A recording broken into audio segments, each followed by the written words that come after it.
Aku tidak mau melakukannya lagi. Aku tidak mau. Aku malu. Malu dengan teman-teman di sekolah. Semua menjauh, sengaja menghindar. Menganggap aku tak pantas bergaul dengan mereka. Aku dianggap berbeda tak sekeren mereka. Baju dan sepatu yang kupakai tak sebagus gadis-gadis penggemar Blackpink itu. Semula aku menanggapinya kita acuh. Tapi lama-lama Lingga, Kiki, Eza tiba-tiba menghilang dari peredaran. Mereka tak mau bersahabat denganku lagi. Apa arti gelang persahabatan ini? Tak berguna. Iya, Mak. Sebentar. Obat yang Mak pesan sudah Ai beli di warung.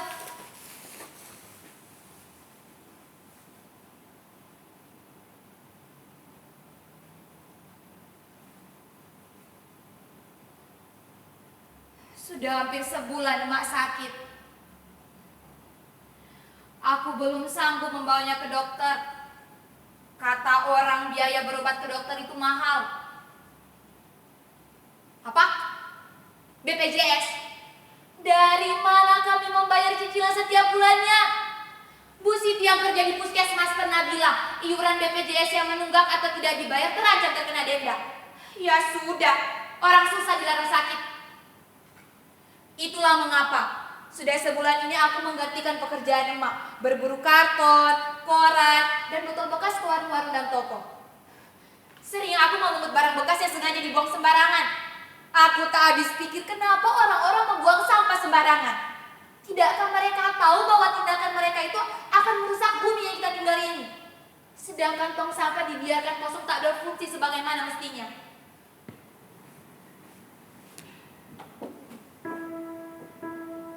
Sejak bapak meninggal 5 tahun lalu, emak yang mencari nafkah untuk menyambung hidup. Sempat menjadi buruh cuci dengan upah seikhlasnya. Lambat laun, tenaga emak semakin berkurang. Tak kuat lagi mencuci. Kemudian emak memilih menjadi pemulung. Dalam sehari emak mampu mengumpulkan sampah 10-15 kg. Sampah yang terkumpul dijual dengan harga Rp3.000 per kilogramnya. Cukuplah untuk beli beras, lauk pauk, dan sedikit jajan untukku. Hujan dari matahari tak pernah menyurutkan semangatnya. Dengan segala keterbatasan, emak berusaha memenuhi kebutuhan sekolahku. Emak ingin sekali aku menjadi guru. Karena itu cita-cita emak dulu.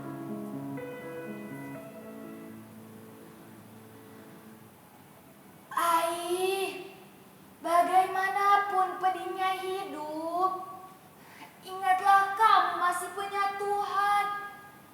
Jangan menyerah menggapai cita-cita.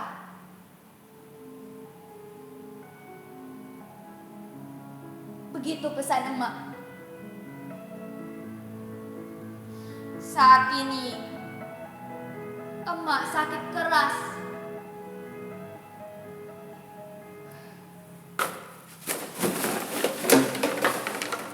Barang-barang ini telah menyelamatkan hidup kami. Pepatah bilang sampah satu orang adalah harta bagi orang lain. Dengan sampah-sampah ini aku bisa makan, sekolah, bahkan jika ada uang lebih aku bisa beli pulsa internet.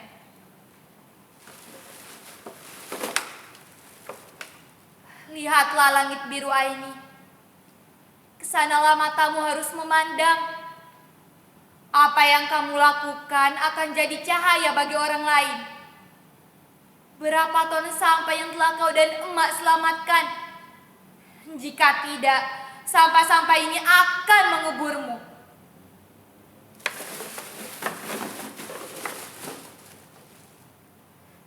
Oh iya,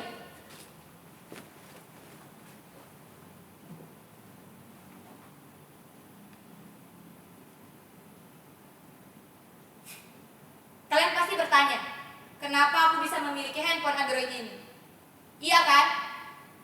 Kalian pasti curiga, karena aku anak pemulung. Baiklah.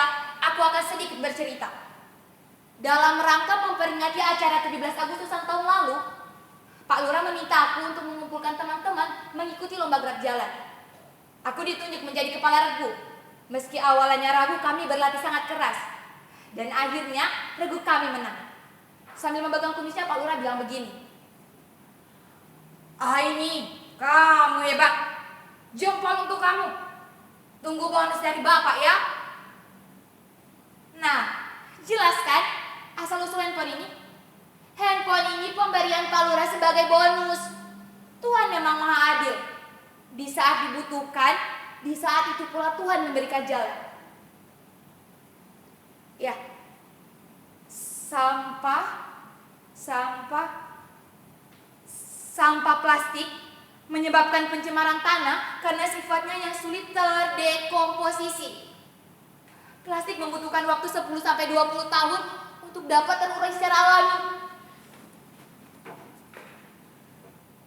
Saat ini Indonesia masih menghadapi krisis sampah plastik. Jumlah penduduk yang semakin meningkat, tapi kesadaran untuk mengolah sampah plastik tidak ikut meningkat.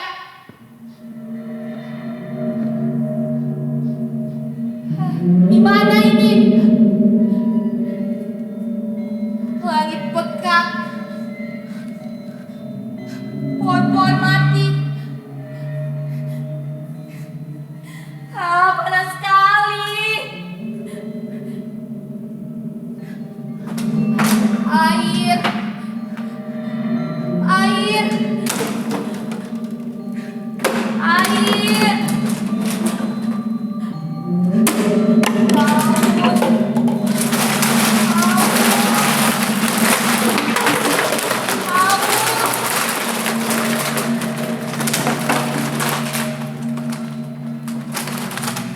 Dan bau.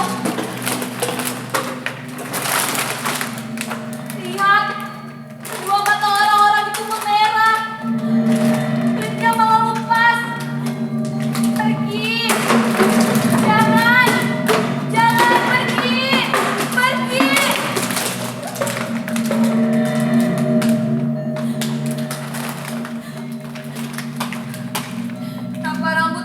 Kenapa rambutku rontok begini?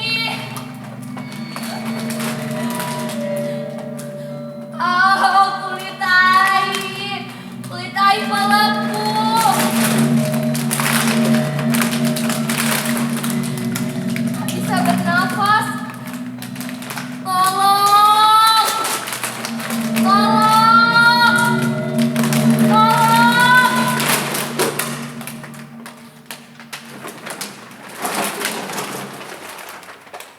Apakah ini firasat?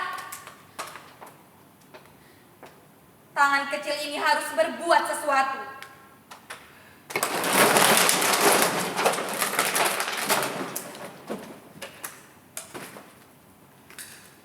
Apa yang bisa aku lakukan dengan barang-barang ini? Aku pernah mengunjungi pameran kerajinan daur ulang. Di pintu masuk terpajang spanduk bertuliskan. Aku lupa dengan tulisan itu. Karena saat itu aku belum tertarik untuk mengolah sampah. Menurutku sampah adalah sesuatu yang kotor dan menjijikan. Dan hasil daur ulangnya ya biasa-biasa saja, tak ada yang istimewa. Tapi sekali waktu aku diajak ibu guru mengikuti workshop. Di sana aku diajarkan bagaimana mengolah barang-barang tak bernilai menjadi bermanfaat. Seperti vas bunga dari koran bekas, tas plastik kemasan kopi, bunga dari sedotan, dan lampu hias dari botol bekas. Dari situ aku sudah mulai tertarik untuk mengolah sampah. Karena selain bermanfaat, barang-barang itu dijual dengan harga yang pantas. Lalu, kenapa aku harus minder dan malu? Sibuk berimajinasi dengan penilaian orang lain. Hah!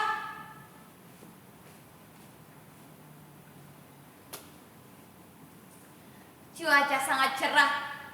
Aku begitu bersemangat merealisasikan rencana-rencana.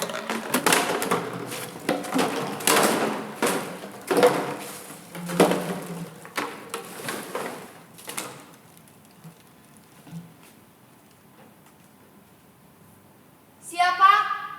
Sebentar. Oh, terima kasih Pak. Sampah ini saya terima dengan senang hati.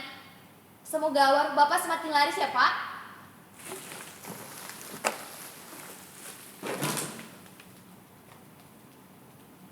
Sejak saat itu aku tak lagi memungut barang bekas ke warung atau toko lagi.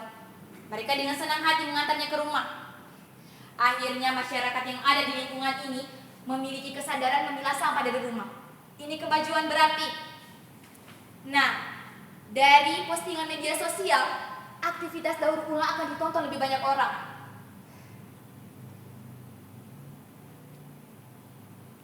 Tapi handphone ini harus dijual untuk biaya berobat emak.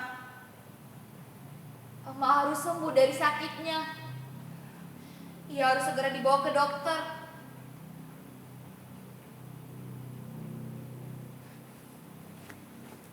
Kalian sudah datang? Ayo silakan masuk teman-teman. Mari kita pisahkan barang-barang ini ya. Botol di sebelah sini, untuk gelasnya kita biarkan saja di situ. Oh ya, ini contoh barang yang akan kita buat. Vas bunga ini terbuat dari botol bekas. Cukup mudah membuatnya. Sebentar ya. Halo? Iya betul, saya ini. Iya Pak. Betul, saya dan teman-teman mendaur ulang sampah-sampah ini. Kapan pamerannya Pak? Baik Pak, akan saya usahakan. Iya Pak, baik, terima kasih. Teman-teman, kita mendapat undangan pameran bulan depan. Yes, nanti hasil kerajinan kita akan terpajang bersama karya pengrajin daur ulang lainnya. Tapi, bagaimana kalau produk kita lebih jelek dari mereka? Pasti mereka akan menertawakan kita dan menganggap kita tak profesional. Tidak, kita harus percaya diri, optimis, dan yakin. Sesuaikan dengan gambarnya ya. Coba lihat. Mengguntingnya jangan terlalu pendek, nanti susah menyambungnya. Nanti barang yang sudah jadi taruh sebelah sini ya.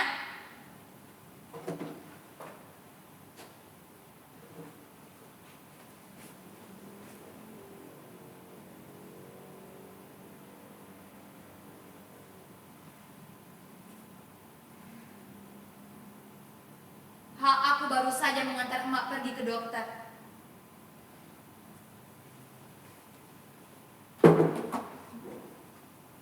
Penyakit emak sebenarnya membutuhkan penanganan khusus. Tapi emak bersikeras ingin pulang. Dokter pun tak begitu menjelaskan apa penyakit emak. Ia hanya memberikan instruksi berapa kali emak harus minum obat dalam sehari. Dan aku pun tak begitu bertanya lebih jauh. Karena tatapan emak mengisyaratkan ingin cepat membawanya keluar.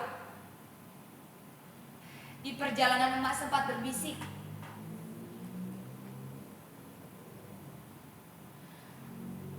Ai, kamu pahlawan emak. Mataku berkaca-kaca. Aku pun membalas ucapannya. Ai bangga sama emak. Karena pahlawan sesungguhnya adalah emak. Oh ya, hari ini Lingga, Kiki, dan Eza berjanji akan datang ke rumah. Mereka akan membantu menyumbangkan botol bekas yang telah mereka kumpulkan. Ternyata mereka tidak benar-benar meninggalkanku. Ling, Ki, Za, we are best friend dads forever.